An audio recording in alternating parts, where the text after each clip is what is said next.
Agnes Mo dan Adam Rosyadi memang sedang menjalin hubungan asmara. Namun akhir-akhir ini keduanya santer dikabarkan bakal menikah. Beneran, kehidupan asmara Agnes Mo kembali menjadi perbincangan hangat. Seperti diketahui, pemilik nama asli Agnes Monica Muljoto itu tengah menjalin hubungan dengan Adam Rosyadi. Agnes Mo mengakui hubungannya dengan pria yang berprofesi sebagai model itu beberapa waktu lalu. Meski terpaut usia 13 tahun, Agnes terlihat serasi dengan sang kekasih. Setelah resmi mengakui Adam Rosyadi sebagai kekasihnya, Agnes kembali santer dikabarkan akan segera menikah. Kabar tersebut rupanya bermula dari unggahan Indra Bekti melalui akun Instagram pribadinya. Indra Bekti mengunggah potretnya bersama Agnes Mo dan Adam Rosyadi.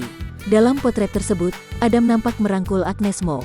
Keduanya kompak bergaya dengan tangan membentuk simbol peace. Sementara Indra Bekti mengacungkan jempolnya. Lewat keterangan unggahan, Indra Bekti menggoda Agnes Mo dan Adam Rosyadi agar dapat menjadi MC pernikahannya. Ia juga mengungkap kebahagiaan atas hubungan asmara Agnes Mo dan Adam Rosyadi. So, semoga nanti aku jadi MC-nya ya nyeis. Hehe, so happy to see you both at Agnes Mo and at Rosyadam, tulis Indra Bekti dikutip Tribun Style Selasa tanggal 7 September tahun 2021. Sontak unggahan Indra Bekti ini langsung menjadi sorotan.